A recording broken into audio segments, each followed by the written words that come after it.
स्वागत है आप सभी का एसएच क्लासेस में। तो कैसे हैं आप लोग? आई होप कि आप लोग अच्छे होंगे, बढ़िया होंगे। जैसे कि पता होगा दोस्तों, अभी जो सीरीज चल रहा है वो बीपीएससी का प्रीवियस ईयर क्वेश्चंस का आपका यहाँ पे सीरीज चल रहा है, जिसमें कि अभी जो हम आपको करा रहे हैं वो TRA 3 का क्वेश्चंस आंसर यहाँ पे करा रहे हैं। तो आज ये जो वीडियो होने वाला है, जो TRA 3 के अंतर्गत में PRT में जो सवाल आपसे पूछा गया था उसका हम ये सीरीज करा रहे हैं, ठीक है।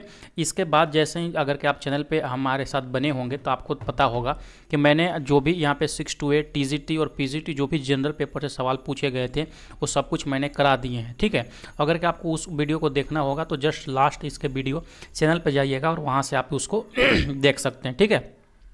तो आज हम ये क्लास स्टार्ट करते हैं। इसमें हम 120 MCQs देखेंगे, पार्ट वाइज करके देखेंगे। आज का जो वीडियो होने वाला है 31 नंबर क्वेश्चन से लेकर 40 MCQs हम देखेंगे। बाकी नेक्स्ट दो पार्ट में 40-40 करके देख लेंगे, तो क्योंकि वीडियो भी लंबा नहीं होगा और आपका यहाँ पे सिलेबस भी कंप्लीट होगा, ठीक है।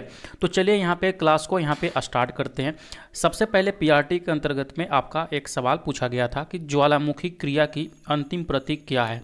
ऑप्शन है आपके गेजर, क्रेटर, धुआरे या उपयुक्त में से एक से अधिक या इनमें से कोई नहीं, ठीक है। तो इसका जो राइट आंसर हो जाएगा, आपको याद रखिएगा, वो होगा धुआरे यहाँ पे होगा, ठीक है। गेजर उसको बोलते हैं कि जब जलवाष्प जो मात्रा होता है बहुत अधिक ऊंचाई पर जब जाता है, अधिक ऊंचाई पर यहाँ पे लिख देते हैं, अधिक ऊंचाई पर जब यहाँ पे सब कुछ जो जलवाष्प होता है निकलने लगता है तो उसको यहाँ पे गेजर बोलते हैं। और जो ज्वालामुखी के जो मुख होता है, मुख को यहाँ पे क्रेटर बोला जाता है। तो आप ये दोनों चीज़ भी याद रखिएगा, हो सकता है अगली बार ये सवाल पूछ दे। अगला सवाल बहुत ही इंपॉर्टेंट सवाल है, 32 नंबर क्वेश्चन देख सकते हैं कि एक विद्युत फ्यूज किस प्रभाव पर काम करता है।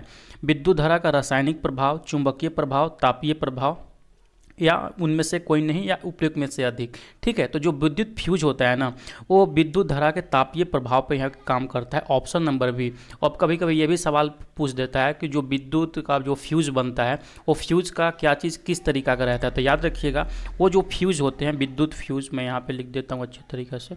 विद्युत जो वो फ्यूज होते हैं वो कम गलनांक के होते हैं, कम गलनांक, ठीक है, कम गलनांक के होते हैं। और उसका जो उच्च प्रतिरोधक क्षमता होता है तो उच्च प्रतिरोध होता है। तो इस तरीका के तार को यहाँ पे फ्यूज के रूप में यूज किया जाता है, आप लोग याद रखिएगा, ठीक है। अगला सवाल जो यहाँ आपसे पूछा गया था, क्वेश्चन नंबर देखिएगा 33 नंबर में, कि बिहार का उग्र कृषक नेता कौन था। तो बिहार का उग्र कृषक नेता देखिएगा, ऑप्शन दिया गया है राजकुमार शुक्ल, शाहजानंद सरस्वती, राजेंद्र प्रसाद। तो इसका जो राइट आंसर होगा स्वामी शाहजानंद सरस्वती। सवाल आपसे कभी भी पूछ दिया जाता है कि प्रांतीय किसान सभा का गठन कब किया गया था। प्रांतीय किसान सभा का गठन, ठीक है। तो आप लोग याद भी रखिए, जो प्रांतीय किसान सभा का गठन यहाँ पे किया गया था 1929 में किया गया था। ये सवाल आपसे पूछा जाता है, ठीक है। अगला सवाल की तरफ बढ़ते हैं। अगला सवाल में जैसे ही आइएगा, आपसे सवाल मैथ का यहाँ पे सवाल दिया गया है। मैं इसको उठा कर ना यहाँ पे रख देता हूँ ताकि आपको और भी अच्छे से क्वेश्चंस नज़र आ पाए।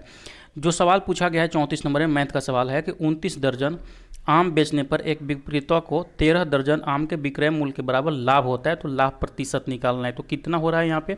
13 दर्जन लाभ हो रहा है। और जो यहाँ पे उसका क्या किस पे लाभ हो रहा है, तो वो बेचने पर लाभ हो रहा है, ठीक है। तो टोटल यहाँ पे CP कितना हो जाएगा? 26 हो जाएगा, गुना में यहाँ पे 100 कर देंगे तो 13 दूनी के 26, 2 से ये कट जाएगा। तो ये कितना आंसर हो जाएगा यहाँ पे? 50%। इसका ये राइट आंसर हो जाएगा, ठीक है। अगला सवाल देखिए, यहाँ पे आपसे पूछ रहा है 35 नंबर क्वेश्चन। 35 नंबर क्वेश्चन में क्या पूछ रहा है कि किसने कर की नई पद्धति के विरुद्ध शोषणकारी शक्तियों का विरोध किया था। तो इसका जो विरोध किया गया था 1855-56 में बिहार में संथालियों के द्वारा ये विद्रोह किया गया था यहाँ पे, ठीक है। अगला सवाल की तरफ यहाँ पे बढ़ते हैं। अगला सवाल में जैसे ही आइएगा, आपसे पूछा गया है, क्या सवाल पूछा गया है कि 36 नंबर क्वेश्चन में यहाँ पे देखिएगा दिया गया है कि निम्नलिखित में से कौन सा गर्म खून का प्राणी है। सबसे पहले याद रखिएगा गर्म खून का प्राणी होते कौन से हैं।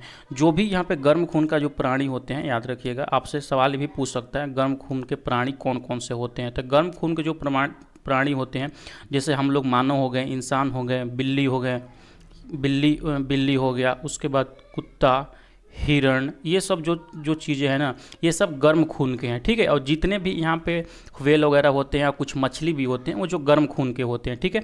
तो इसमें अगर के देखिएगा आपसे, तो गर्म खून का यहाँ पे पूछ रहा है, तो इनमें से कोई नहीं इसका आपका राइट आंसर होगा, ठीक है। यहाँ पे कौन सा गर्म खून का प्राणी है, कि गर्म खून का प्राणी मैंने आपको बताया कौन कौन सा यहाँ पे होता है। तो इसका जो राइट आंसर होगा उपयुक्त में से कोई नहीं। कभी कभी पूछ देता है कि ठंडे खून का जो होता है ना, कौन सा प्राणी होता है? तो ठंडे खून में आप याद रखिए जितने भी उभयचर होते हैं, जितने भी उभयचर होते हैं और जितने भी यहाँ पे सरीसृप होते हैं, ये सब जो होते हैं ना वो ठंडे खून का होते हैं। तो आप लोग इसको भी अच्छे से याद रखिएगा। 37 नंबर क्वेश्चन आप लोग देख लीजिए। 37 नंबर पूछ रहा है कि बंकिम चंद्र चटर्जी के उपन्यास आनंद मठ प्रकाशित किया गया था। आनंद मठ कब प्रकाशित किया गया था वो पूछ रहा है। तो इसको जो प्रकाशित किया गया था 1882 के अंतर्गत में ये प्रकाशित किया गया था। तो ऑप्शन नंबर बी यहाँ पे करेक्ट आंसर होगा। ठीक है, अगला नंबर सवाल यहाँ पे जैसे कि देख सकते हैं 38 नंबर क्वेश्चन आपसे पीआरटी में पूछा गया था कि सूखी बर्फ कौन सा होता है, यानी कि ड्राई आइस के बारे में पूछा गया। तो ये जो होता है कार्बन डाइऑक्साइड, आप लोगों को ठोस कार्बन डाइऑक्साइड को यहाँ पे बोला जाता है, सबको पता होगा। ठीक है, आगे बढ़ने से पहले हम आप लोगों को बताना चाहेंगे कि जितने भी लोग यहाँ पे बीपीएससी शिक्षक भर्ती परीक्षा की तैयारी कर रहे हैं उन लोगों के लिए बीपीएससी का सिलेक्शन किट यहाँ पे जारी कर दिया गया है। ठीक है, इस किट में क्या होता है कि जो भी आपका एससीईआरटी और एनसीईआरटी होते हैं उसका चैप्टर वाइज नोट्स रहते हैं, भारतीय राष्ट्रीय आंदोलन के नोट्स और जो भी महत्वपूर्ण आपका सब्जेक्ट वाइज एमसीक्यूज रहते हैं वो सब कुछ का नोट्स बाकी जो यहाँ पे देख सकते हैं, यानी कि समझिए कि एनसीईआरटी और एससीईआरटी पर बेस्ड यहाँ पे जो भी आपका शिक्षक भर्ती परीक्षा पास करने के लिए ज़रूरत होती है वो सारा का सारा चीज़ का नोट्स इसमें अवेलेबल रहता है। तो जिनको भी चाहिए होगा एसएच क्लासेस का मोबाइल एप्लीकेशन डाउनलोड कर लीजिएगा, जिसका लिंक यहाँ पे डिस्क्रिप्शन में दिया गया है, उस वहाँ से आप इसको परचेज कर सकते हैं। कंप्लीट ये नोट्स रहते हैं, इसको पढ़कर आप न केवल जो भर्ती परीक्षा होती है उसको पास कर पाइएगा बल्कि यहाँ पे बहुत ही अच्छे मार्क्स से पास कर पाइएगा। ठीक है, तो चलिए अगला नंबर सवाल से यहाँ पे चलते हैं। 39 नंबर सवाल में जैसे ही आइएगा आपसे 39 नंबर सवाल पूछा गया है। क्या सवाल पूछा गया है? जैसे कि देख सकते हैं कि राष्ट्रीय उद्यानों में सुरक्षा दी जाती है, किसकी सुरक्षा दी जाती है? तो याद रखिएगा जो उसमें संपूर्ण पारिस्थितिकी होती है, चाहे पादप हो या जीव हो, सबको यहाँ पर सुरक्षा दी जाती है। तो ऑप्शन नंबर बी इसका बिल्कुल ही ये राइट आंसर होगा। ठीक है, अगला सवाल देखिए करंट अफेयर्स से है कि लॉस एंजल्स में आयोजित गोल्डन ग्लोब 2024 में सर्वाधिक अवार्ड किस फिल्म को मिला? याद रखिएगा जो 2024 का गोल्डन ग्लोब जो पुरस्कार मिला था वो ओपेनहाइमर को मिला था, साथ ही साथ जो यहाँ पे गोल्डन ग्लोब पुरस्कार इसको मिला। ठीक है, तो इसका जो निर्देशक कभी कभी पूछा जाता है, हाँ ऑस्कर अवार्ड भी इसी फिल्म को मिला था ओपेनहाइमर का। और बेस्ट डायरेक्टर का जो यहाँ पे अवार्ड मिला था, इसके डायरेक्टर जो है निर्देशक यहाँ पे मैं लिख देता हूँ, निर्देशक जो थे इस फिल्म का क्रिस्टोफर नोलन है। ठीक है, कौन है? Christopher Nolan.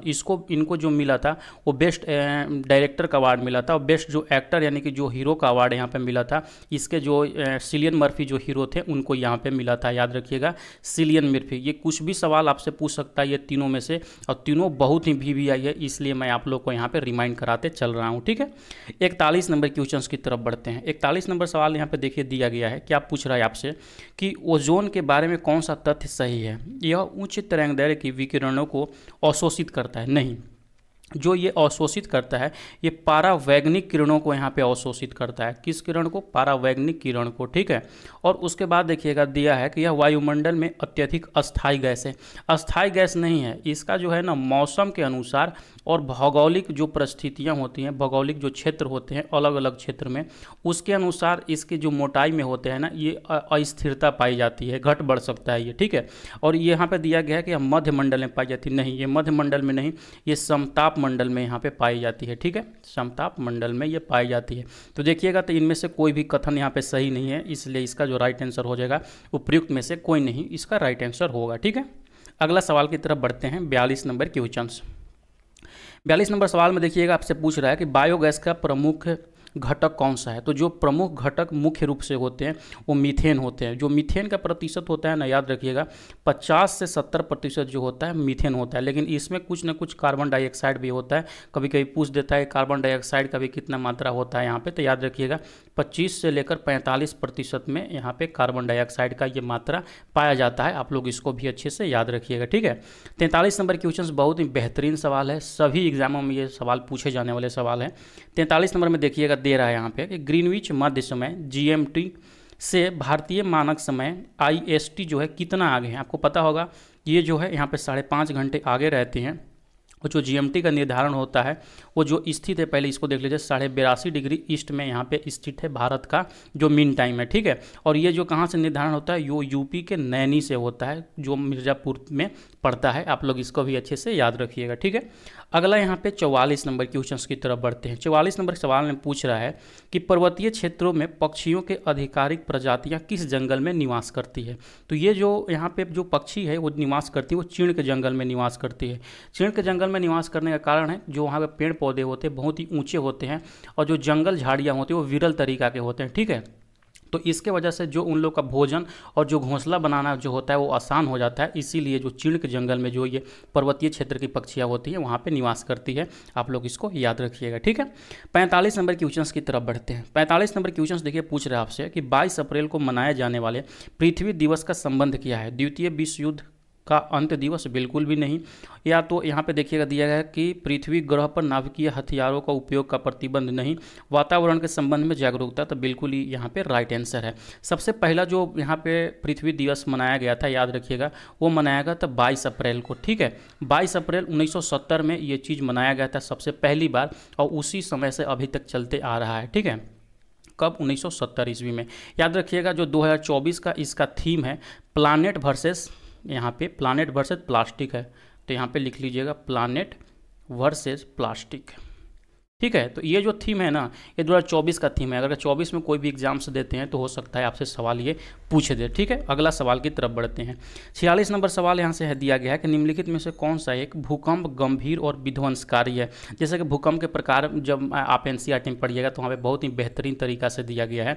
जो सबसे पहला भूकंप होता है ज्वालामुखीय भूकंप, भ्रंशमूलक भूकंप और टेक्टोनिक भूकंप होता है। जो सबसे विनाशकारी होता है ऑप्शन नंबर बी वाला में जो दिया गया है यहाँ पे, भ्रंशमूलक भूकंप सबसे विनाशकारी होता है।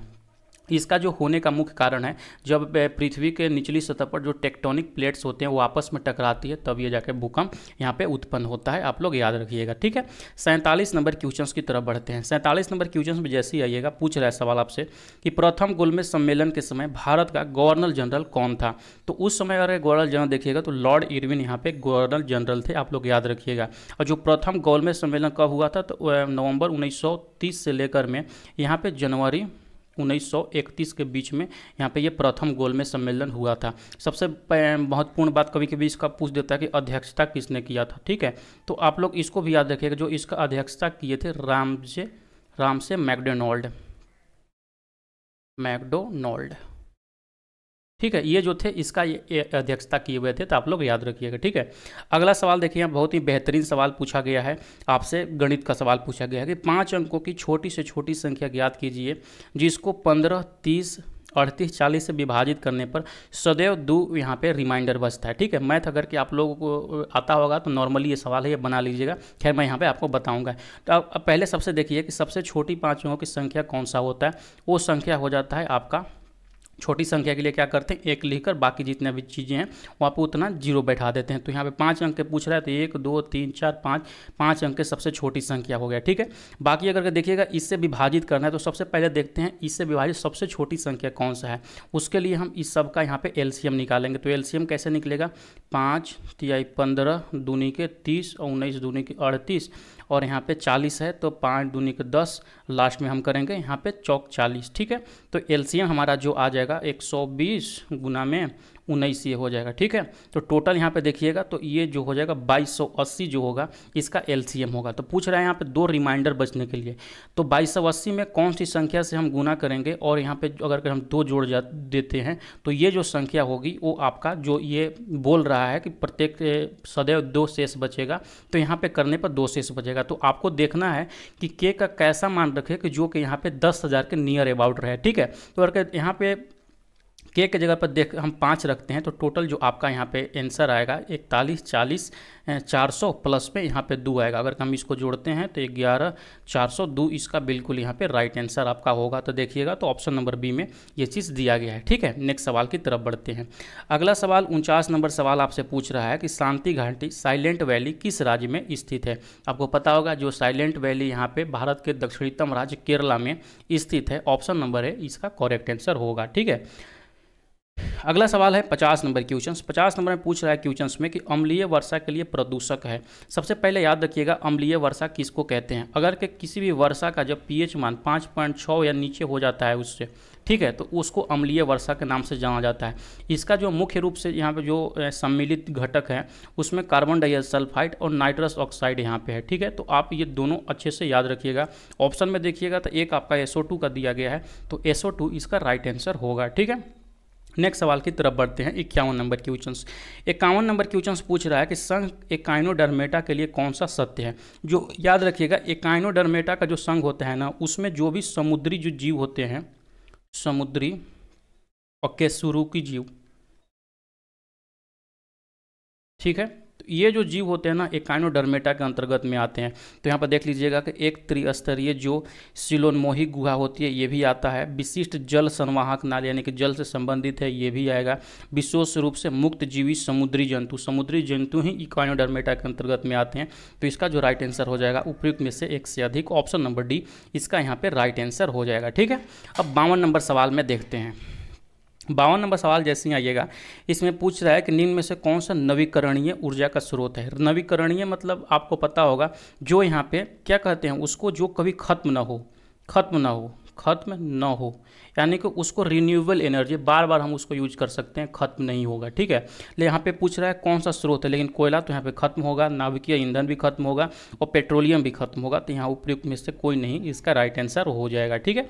अगला सवाल की तरफ बढ़ते हैं। अगला सवाल जैसे ही आइएगा यहाँ पे 53 नंबर क्वेश्चन आपसे पूछ रहा है। क्या सवाल पूछ रहा है देखिएगा, तो पूछ रहा है कि निम्न में से कौन सा 1953 में राज्य पुनर्गठन आयोग के सदस्य थे। जो एम पाणिकर थे ये सदस्य थे, हृदयनाथ कुंजरू जो थे ये भी सदस्य थे, फजल अली जो थे इस सदस्य के यहाँ पे अध्यक्ष थे, आप लोग याद रखिएगा। तो यानी कि जो सदस्य के रूप में देखिए तो सभी सदस्य थे। इसका जो राइट आंसर हो जाएगा उपयुक्त में से एक से अधिक, ऑप्शन नंबर डी यहाँ पे राइट आंसर हो जाएगा, ठीक है। तो ये बहुत ही इंपॉर्टेंट है और जो इसका प्रभावीकरण हुआ था इस राज्य पुनर्गठन आयोग का 1956 में हुआ था। आप लोग इसको भी अच्छे से याद रखिएगा, ठीक है। अगला सवाल देखिए यहाँ पे 54 नंबर क्वेश्चन। 54 नंबर सवाल में जैसे साथियों आइएगा आप लोग, आपसे पूछ रहा है कि निम्नलिखित में से कौन सा अंतःस्रावी ग्रंथि नहीं है। थायराइड ग्रंथि, पिट्यूटरी ग्रंथि या लैक्रिमल ग्रंथि। तो जो यहाँ पे अंतःस्रावी ग्रंथि नहीं है आप लोग याद रखिएगा, लैक्रिमल ग्रंथि यहाँ पे नहीं है।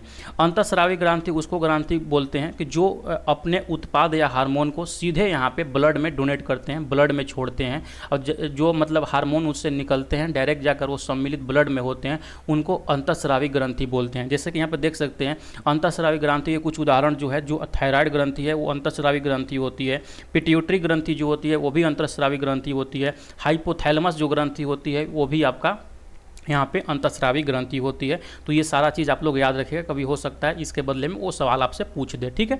अगला सवाल देखिएगा, यहाँ पे रीजनिंग से सवाल दिया है कि निम्नलिखित में से कौन सा है उसको विषम को चुनिए। मुंबई जो है, मुंबई आपको पता होगा यहाँ पे कैपिटल क्षेत्र है। सहारनपुर यहाँ पे कैपिटल क्षेत्र नहीं है, बाकी जो कोलकाता है ये भी यहाँ पे कैपिटल है। तो विषम क्या हो जाएगा, सहारनपुर, ऑप्शन नंबर बी यहाँ पे राइट आंसर होगा, ठीक है।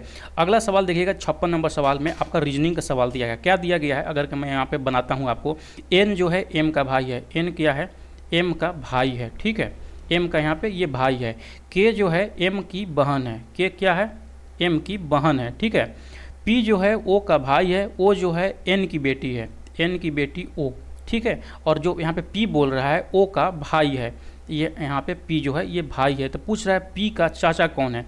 पी का चाचा कौन है, तो पी का तो पिताजी यहाँ पे एन हुआ, और चाचा के बारे में देखिए यहाँ पे एम आता है। तो एम में ये डिफाइन नहीं है कि ये मेल है या फीमेल है, कुछ भी यहाँ पे डिफाइन नहीं है। इसका जो राइट आंसर हो जाएगा आपका उपयुक्त में से कोई नहीं, जैसे कि वहाँ पे ऑप्शन में देखिएगा, ऑप्शन में एम दिया गया है, बीपीएससी भी यहाँ पे एम आंसर लिया, लेकिन एम आंसर इसका नहीं होगा। आप लोग याद रखिएगा, क्योंकि एम जो है, एम का यहाँ पे जो जेंडर है वो डिफाइन नहीं है कि वो लड़का है या लड़की है, इसीलिए इसमें से कोई नहीं इसका राइट आंसर हो जाएगा, ठीक है। अगला सवाल देखिए, यहाँ पे बिल्किस बानो के जो केस हुआ था उसके बारे में सवाल पूछ रहा है कि बिल्किस बानो के संबंध में सर्वोच्च न्यायालय के फैसले में निम्नलिखित में से कौन सा तथ्य वर्णित है। बिल्किस बानो ने 30 नवंबर 2022 को सर्वोच्च न्यायालय में समयपूर्ण दोषियों के रिहाई की चुनौती दी थी, बिल्कुल ये सही है। दूसरा जो स्टेटमेंट है कि 23 अप्रैल 2019 को सर्वोच्च न्यायालय ने बिल्किस बानो को गुजरात सरकार से 50 लाख रुपये का मुआवजा दिलवाया था, बिल्कुल सही है। और 8 जनवरी 2024 को सर्वोच्च न्यायालय ने 11 दोषियों को ससमयपूर्ण रिहाई करने के संबंध में आदेश रद्द कर दिया था, ये भी सही है। और इसका जो मुख्य जो 2 बेंच यहाँ पे 2 मुख्य न्यायाधीश थे वो नागरत्ना थे और उज्ज्वल भुइयां जी थे। तो यहाँ पे देखिएगा ये जो भी स्टेटमेंट दिया गया है उपयुक्त में से सब सही है, यहाँ पे राइट आंसर हो जाएगा। ठीक है, अगला सवाल यहाँ पे देखिए 58 number question. 58 number question current affair से सवाल पूछा गया था कि 18 फरवरी 2024 को श्रीहरिकोटा से अंतरिक्ष में भेजे गए इनसैट 3DS का प्रयोग निम्नलिखित में से किसके लिया जाएगा। तो ये जो 3DS है ना, ये मौसम विज्ञान के क्षेत्र में गया है, इसलिए ऑप्शन नंबर सी इसका यहाँ पे राइट आंसर होगा। ठीक है, 59 नंबर सवाल की तरफ बढ़ते हैं। 59 नंबर सवाल आपसे पूछ रहा है कि कुछ निर्वाचन क्षेत्रों में 2016 में उपचुनाव हेतु मतदान निम्न में से किस राज्य में निरस्त किया गया था। यानी कि देखिए समझ जाइए कितना ये डीप से सवाल पूछा गया है। 2016 में जो चुनाव हुआ था उसमें पूछ रहा था कौन सा क्षेत्र में यहाँ पे चुनाव निरस्त कर दिया गया था। तो ये तो लगभग लोग यहाँ नहीं मार के आए होंगे, क्योंकि इसका जो राइट आंसर हो जाएगा वो कौन सा होगा, यहाँ पे तमिलनाडु इसका राइट आंसर हो जाएगा। ठीक है, नेक्स्ट सवाल की तरफ बढ़ते हैं। नेक्स्ट सवाल जैसे ही आइएगा,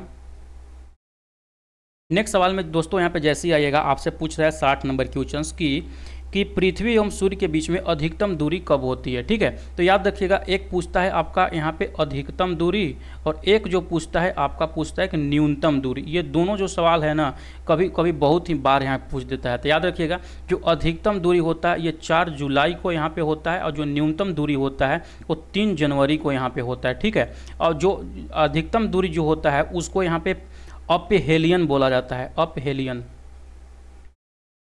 अपहेलियन या अपसौर, ये दोनों में से कोई भी आपका कभी कभी ऑप्शन में दे देता है, तो आप लोग दोनों याद रखिएगा। अब जो न्यूनतम होता है उसको पेरीहिलियन बोला जाता है। क्या बोलते हैं, पेरीहिलियन बोला जाता है और उसको भी यहाँ पे उपसौर बोला जाता है। तो ये जो चीज़ें हैं इसको आप लोग याद रखिएगा। अगर देखिएगा पूछ रहा है अधिकतम दूरी, तो अधिकतम दूरी 4 जुलाई के होता है, उसको यहाँ पे अपसौर बोलते हैं। तो ऑप्शन नंबर ए यहाँ पे इसका करेक्ट आंसर होगा। जो इसका पीडीएफ है, पीडीएफ मैं अपने टेलीग्राम चैनल पर भेज दूंगा, तो जाकर वहाँ से आप लोग डाउनलोड कर लीजिएगा। ठीक है, अगला सवाल की तरफ बढ़ते हैं। यहाँ पे देखिएगा 61 नंबर सवाल। 61 नंबर सवाल में दिया गया है कि वायुमंडल में ऑक्सीजन का बृहद एवं उच्च स्रोत कौन सा है। जंगल के पौधों के प्रकाश संश्लेषण से, समुद्री पौधे के प्रकाश संश्लेषण से, घास के मैदानों के पारिस्थितिकी तंत्र के पौधे के प्रकाश संश्लेषण से। तो बिल्कुल यहाँ पे ये राइट आंसर हो जाएगा। ऑप्शन नंबर सी यहाँ पे करेक्ट आंसर होगा। ठीक है, अब यहाँ पे देखिए बहुत ही बेहतरीन सवाल आपका मैथ का सवाल दिया गया है। इसका जो है यहाँ पे वैल्यू निकालना है। तो इसके लिए सबसे पहले हम पहला जो यहाँ पे टर्म दिया गया है 18/5 + √7, इसको एक खंडित करते हैं कि देखते हैं क्या कुछ आता है। तो इसको निकालने के लिए क्या करेंगे, पहले हर का परिमेयीकरण करते हैं। 5 प्लस में ये √7 होगा, तो इसको हम 5 - √7 और 5 माइनस यहाँ पे √7 से इसको हम गुना करेंगे तो कितना आ जाएगा 18। अब ये हो जाएगा 5 - √7 और नीचे में करेंगे तो a + b × a - b के फॉर्मूला पाएगा 25 और 7 में से, यानी कि यहाँ पे नीचे 18 आ जाएगा। तो जो पहला का हम खंडन करेंगे तो 5 माइनस में √7 आएगा। ठीक है, इसका जो वैल्यू आएगा 5 - √7 आएगा, तो इसको हम लिख सकते हैं 5 - √7 और फिर अगला को भी हम वैसे लिख सकते हैं कि उसको भी तोड़ेंगे तो क्या आएगा 7 - √3 प्लस में √3 माइनस में √2 प्लस में √2 और माइनस में √1। ये चीज़ें आएंगे जब यहाँ पे सारे टर्म को एक एक करके ऐसे में आप जब तोड़िएगा। ठीक है, तो इसमें अगर देखिएगा तो ये कट जाएगा। ठीक है, यहाँ पे 7 की जगह पे यहाँ पे 3 होगा, ये और ये कट जाएगा, ये और ये कट जाएगा, तो कितना बचेगा 5 - 1। तो यहाँ पे जो आंसर हो जाएगा 4 यहाँ पे राइट आंसर हो जाएगा। तो ऑप्शन नंबर है यहाँ पे करेक्ट आंसर होगा। ठीक है, अगला सवाल 63 नंबर सवाल कि लंदन में सर कर्जन वायली की हत्या किसने की थी। INM से सवाल ये पूछा गया है, तो याद रखिएगा वो जो किया था मदन लाल धिंगरा के द्वारा यहाँ पे उनकी हत्या किया गया था। कब किया गया था 1909 में किया गया था। अब लंदन में जो ये मदन लाल धिंगरा थे ना, जो वहाँ पे इंडिया हाउस था, इंडिया हाउस के सदस्य थे। कभी कभी सवाल तो यही डायरेक्ट पूछ लिया जाता है कि जो इंडिया हाउस है वो कहाँ पर स्थित है, तो याद रखिएगा ये लंदन में स्थित है इंडिया हाउस। ठीक है, इंडिया हाउस वहाँ पे स्थित है। अगला सवाल देखिएगा, यहाँ पे 64 नंबर सवाल आपसे पूछा गया था कि ऑपरेशन बरगा ने भारत की निम्न में से किस राज्य सरकार के लिए देश में संधारणीय प्राप्त किया था, संधारणीय समर्थन प्राप्त किया था। तो वो किस में किया गया था, तो पश्चिम बंगाल के राज्य सरकार में ये हुआ था। आप लोग याद रखिएगा। ठीक है, अगला सवाल देखिएगा, निम्नलिखित में से कौन सा एक वनस्पतिक हार्मोन है। इंसुलिन आपको पता होगा, ये मानव के द्वारा यहाँ पे मानव में ये स्रावित होता है। एस्ट्रोजन हार्मोन आपको पता होगा, ये फीमेल सेक्स हार्मोन है। जो ये साइटोकाइनिन होता है यह एक वनस्पतिक है, आप लोग इसको याद रखिएगा। ये जो होता है ना साइटोकाइनिन, वो पौधे के विकास के लिए पौधे के विकास के लिए बहुत ही ज़्यादा यहाँ पे इम्पोर्टेंट है, पौधे के विकास एवं कोशिका विभाजन के लिए, ठीक है। तो ये दोनों के लिए ये जाना जाता है साइटोकाइनिन, आप लोग इसको याद रखिएगा, ठीक है। अगला सवाल देखिएगा, यहाँ से आपसे 66 नंबर क्वेश्चन पूछ रहा है कि दिए गए आकृति में कितने आयत है। अगर इसमें आयत देखिएगा तो एक यहाँ पे नज़र आ रहा है, 2 यहाँ पे, फिर 3 यहाँ पे, ये 4 यहाँ पे, तो ये तो हो गया 4, और एक यहाँ से 5 हो गया, फिर यहाँ पे आइएगा 6 हो गया, और टोटल एक देखिएगा 7 हो गया, ये 8 हो गया, और टोटल एक वो देखिएगा पूरा बड़ा में तो यहाँ पे 9 आ गया। मैंने आपको दिखा दिया, तो ऑप्शन नंबर ए यहाँ पे राइट आंसर होगा, ठीक है। अगला 67 नंबर क्वेश्चन, 67 नंबर क्वेश्चन आपसे पूछ रहा है कि वायुमंडल अपनी अधिकतम ऊर्जा प्राप्त करता है, किससे प्राप्त करता है? लघु पार्थिव विकिरण तरंगों से या दीर्घ पार्थिव विकिरण तरंगों से, सूर्य से, उपयुक्त में से एक से अधिक, उपयुक्त में से कोई नहीं। याद रखिएगा, जो सबसे ज़्यादा यहाँ पे प्राप्त करता है वो तो अमूमन जो होता है वो सूर्य से प्राप्त होता है, आप लोग याद रखिएगा। लेकिन यहाँ पे बीपीएससी ने जो उत्तर लिया है दीर्घ पार्थिव विकिरण तरंगों से यहाँ पे लिया है, तो आप लोग इसको याद रखिएगा अच्छे से, ठीक है। अगला सवाल की तरफ बढ़ते हैं। अगला सवाल यहाँ पे रीजनिंग से सवाल आपसे पूछा जा रहा है, पूछ रहा है कि निम्नलिखित में से कौन सा एक नीचे दिए गए शब्दों का अर्थपूर्ण क्रम प्रदर्शित करता है, ठीक है। क्रम प्रदर्शित में सबसे पहले मान के चलिए कि आपका यहाँ पे विज्ञापन आता है TRE4 का, उसके बाद जो है आप यहाँ पे आवेदन कीजिएगा, आवेदन करने के बाद आपका यहाँ पे चयन होगा, चयन होने के बाद आपका यहाँ पे जो होगा इंटरव्यू होगा 4था टर्म में, और सबसे लास्ट में जो आएगा आपका नियुक्ति होगा यहाँ पे 5वां नंबर में। तो ये सीक्वेंस फॉलो कीजिएगा। तो यहाँ पर अगर के आप लोग देख पा रहे होंगे, सबसे पहले यहाँ पे क्या आएगा? 4 आएगा, ठीक है। उसके बाद तो ऑप्शन नंबर बी में यहाँ पे सबसे पहले यहाँ पे लास्ट में आएगा ये, ठीक है। आई होप कि इतना बातें आप लोग समझ गए, ठीक है। ये जो रीजनिंग का सवाल है एक बार आप फिर से देखिए, यहाँ पे आपको क्रम में सजाना है, कौन सा क्रम सबसे पहले होगा। सबसे पहले जैसे कि देख सकते हैं, पहले यहाँ पे विज्ञापन आपका आएगा, सॉरी यहाँ पे मैंने इसको टिक कर दिया, 1 सेकंड समय दीजिएगा। सबसे पहले जो आपका आएगा यहाँ पे विज्ञापन आएगा, तो यहाँ पे 4 नंबर सबसे पहले होगा। विज्ञापन आने के बाद आप क्या कीजिएगा, वहाँ पे आवेदन कीजिएगा। आवेदन होने के बाद आपका यहाँ पे साक्षात्कार होगा, ठीक है। साक्षात्कार यानी कि जो पहला नंबर होगा ये होगा। साक्षात्कार के बाद के यहाँ पे चयन होगा आपका यहाँ पे 3रा नंबर में, और जो सबसे लास्ट में आएगा वो नियुक्ति होगा आपका, तो 2 नंबर यहाँ पे आ जाएगा। ये सीक्वेंस में देखिएगा 4 5 1 3 2, तो 4 5 1 3 2 ऑप्शन नंबर सी में यहाँ पे ये राइट आंसर होगा। जो उस समय बताएं थोड़ा सा वहाँ पे सही कर लीजिएगा आप लोग, ठीक है। अगला सवाल की तरफ बढ़ते हैं। अगला सवाल यहाँ पे आपसे देखिएगा कि 69 नंबर सवाल पूछ रहा है कि निम्नलिखित में से कौन सी भारत की सबसे लंबी नहर कहलाती है। तो जो सबसे लंबी नहर है भारत की, याद रखिएगा, वो इंदिरा गांधी नहर है। इंदिरा गांधी का नहर जो 1984 है, 1984 से पहले इसको राजस्थान नहर के नाम से जाना जाता था। आप इसको भी अच्छे से याद रखिएगा, ठीक है। अगला सवाल यहाँ पे आपका जो है रीजनिंग से सवाल पूछा गया है। रीजनिंग से क्या सवाल पूछा गया, जैसे कि यहाँ पे देख सकते हैं कि एक घड़ी दोपहर 12 बजे चलना शुरू करती है और 5:10 में घंटे की सुई घूम जाएगी, यानी कि घंटे की सुई के द्वारा जो बनाया गया कोण है उसके बारे में पूछ रहा है। जैसे कि पता होगा, जो यहाँ पे 12 घंटे में जो घंटे का सुई होती है 360 डिग्री का कोण बनाती है, तो 1 घंटे में अगर के देखिएगा तो वहाँ पे 30 डिग्री का यहाँ पे कोण बनाएगी। तो 5 में यानी 12 बजे से 5 से लेकर 5 घंटे हुआ, तो 5 × 15 150 डिग्री का तो यहाँ पे कोण बना लेती है। लेकिन यहाँ पर देखिएगा कि 1 घंटे में 30 डिग्री, तो यहाँ पे 1 मिनट में आधा डिग्री का कोण बनाएगी, यानी कि 10 मिनट में वो 5 डिग्री का और कोण बनाएगी यहाँ पे। तो कितना हो जाएगा टोटल कोण? 155 डिग्री। यहाँ पे ऑप्शन नंबर बी में जो दिया गया है वो राइट आंसर आपका होगा, ठीक है।